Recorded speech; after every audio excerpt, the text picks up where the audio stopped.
But yeah, the great part is I've been doing contract work for quite a while now, and I've been able to pay off all of my debts. And that's I think the other side of this equation. So it was still really hard. This contract work was still pretty stressful, especially initially, because I didn't have really money in the bank. And as a contractor, doesn't put you in a position of power. So you really have a lot more power as a contractor if you can walk away from things. What I have found is that usually you don't end up having to, but if you can tell people, yeah, hey, I think it needs to be done this way, and this is the way I work. If that doesn't work for you, that's fine. It's mutual. I'll go do something else. You can do that if you have money in the bank. Initially, I didn't, but I knew that that's how I had to grab that power. And so even though I didn't have money in the bank, there were situations where I'm like, yeah, if this doesn't work for you, that's fine. No big deal. I'll go find something else. And I'm sure you'll find somebody that works better for you. And I have some friends I can recommend to you. And, I had to have those conversations when I didn't have any money. And that's hard. Oh, that's really hard. I guess I somehow did it. So fundamentally, having money in the bank is, I think, not just super important as a contractor, but also as an employee. You can walk away from a bad employee position if you have money in the bank and you can go for a while looking for a new job. The reason why I was trapped in some of my other positions is because I didn't have money. And so, yeah, the other fundamental thing that has made my life so much better is just not being completely broke.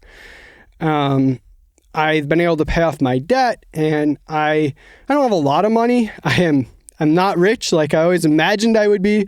I can't really go that long without contract work, but I can go long enough that I can walk away from things, and it's not the end of the world. And this has fundamentally improved my mental health. Between this and, sort of the other part I was talking about, flipping that power equation and finding things that work for me, these two things together have completely changed my life. They have made it so I can have a healthy, happy, enjoyable life. And I really want to talk about this second aspect more. And I talked about it at the end of the last episode. I'm going to talk about it again because I think it's one of the most important but under-talked about things, not just in software, but in general, but absolutely any job where you're doing wage labor. Being trapped financially puts power in the position, it gives power to the people that already have the power, the capitalists, the people that own the business, people running the business, your boss, whoever it is. If you are trapped in a position just because you need the income, it's, in my experience, way more difficult to do what you need to do to be healthy for yourself and do what works for you. And what I see in the software industry specifically that I really dislike is related to startup culture is probably the best way to say it. But I think it's even deeper than that. So in software, there seems to be this attitude of like, we have it good. Like we get paid a lot of money. And yeah, compared to a lot of positions, we get paid a lot, right? And so there seems to be this attitude of we get paid a lot and anyone can go start a company and get rich if they really want to. They want to take that risk on. Basically, anyone can do it, right? We're software. We can do anything. We shouldn't complain about how much we get paid. We shouldn't complain about our work environment because we've got it good. We've got it made. And I want to really counter that because I think it's BS. I don't think this is true at all. Yeah, we might get paid more than other people, but that doesn't mean our jobs are good. That doesn't mean they're fulfilling. It doesn't mean they work for us. And I think we really need to change that. And so you'll see this when there's talk about, like, if there's ever talk about, labor unions, it's basically never brought up in software. And I think a big part of that seems to be this like attitude of like, oh yeah, you don't like your job, just go find another one, right? Like there's a million software jobs that pay a lot of money. But yeah, that's not how it is. I've talked with a lot of programmers at this point, and what I've learned is that a lot of programmers have a hard time in their jobs, whether it's dealing with depression or, a boss that doesn't treat them with respect, or I think a really big one is having to build things that aren't good. You look at a lot of, fintech or ad tech industries. I've talked to a lot of programmers in the industry that are just like, yeah, I don't like building spyware. I don't like tracking users. I don't like storing all this data that's just used to mine information from users. I don't like to write algorithms that exploit users. I do it because I need the paycheck. And I just kind of have to shut down that part of my brain and be like, yeah, I don't like doing this, but I have to do it. And my boss tells me to, I got to do it for a paycheck. And this sucks. There's no reason why we have to accept this. As the people doing the programming, if we band together and work together as a group, we can demand better working conditions. I think it's really easy for us to, I think it's in the best interest of the people running these companies to make us feel like we've got it made in the shade, We've got it figured out. We don't need anything else. We get paid so well. We get so much vacation time, blah, blah, blah. We don't need anything else. We should be happy with what we have. And I think the other part of this, flip side of this, is it actually reminds me of Star Trek. So there's the Ferengis. They're like hyper-capitalist, species in Star Trek. Well, they have this constant thing where they say like, well, you shouldn't complain about exploitation. You should just focus on becoming the exploiter. And I honestly think this attitude pervades the software industry. The idea is, oh, you don't like being an employee, start your own company and subject other people to the stuff that you don't like.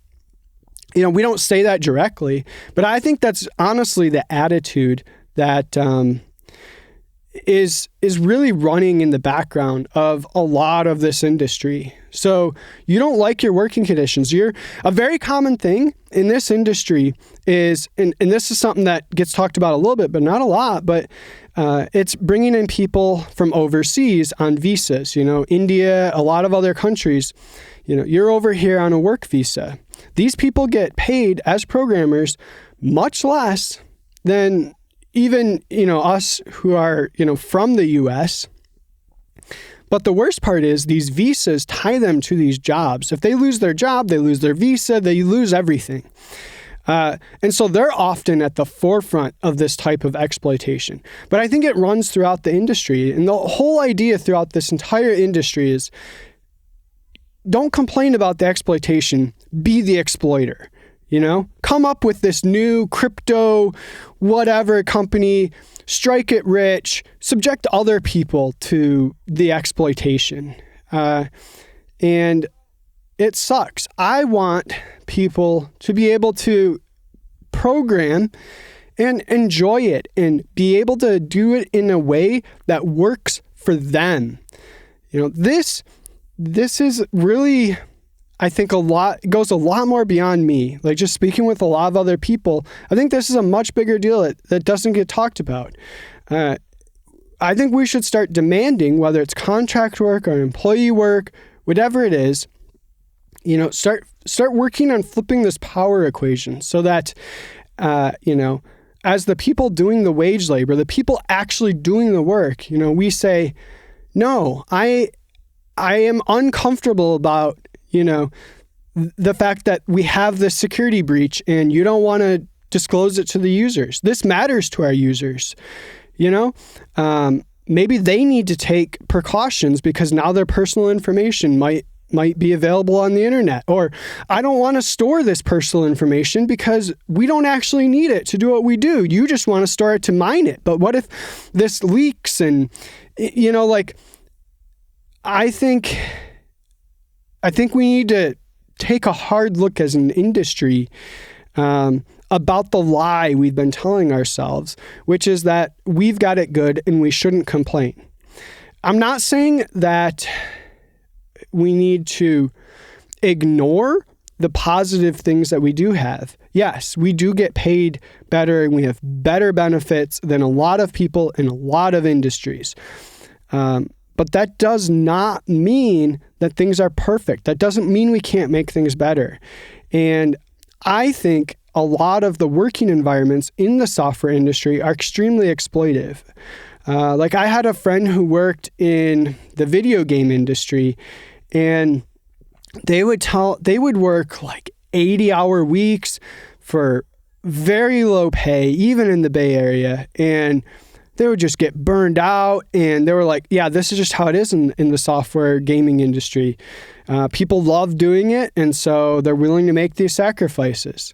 That's wrong. What are we doing? We're just burning people out. And like this person, they left the industry after a few years. I couldn't take it anymore.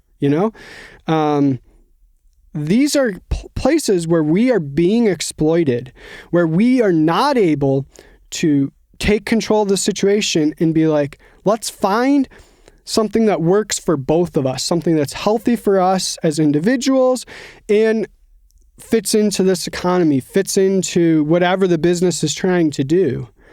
So I'm gonna take a break from going on that rant. But if you ever hear, me on the show sort of not look favorably on an economic system that essentially creates exploitation, because that's how I see it. I'm going to talk about this on the show sometimes because it's important to me. I've been in that situation, as you now know, if you've listened this far, where I was being exploited because I didn't have the power to fight back. I didn't have the money and I didn't have the mental, and I think the biggest thing is I didn't have the mental capacity to do anything about it. I didn't have the mental capacity to take care of myself because of the demands of the jobs that I needed to do just to survive in this world. And so, yeah, I think this sort of, ties up, the story for me and what I've been through. I would love to hear from other people, again, like I said last time, I don't need any sort of personal details unless you want to tell me or something, but that's not what I'm looking for. But I would love to hear from other people, your experience in the software industry, and, just see if there's ways we can start moving forward and having more of a conversation about labor in the industry and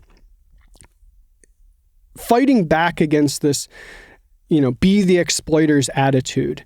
In fact, most people that start software companies, they fail miserably. They don't make money. The success stories, from what I've seen, are more people that already have more than other people, whether that's family connections or whatever it happens to be. It is not something where, if you just decide to get rich starting an app, you can just do it. That's just not real. And even if it was, I don't think it makes it right to exploit other people.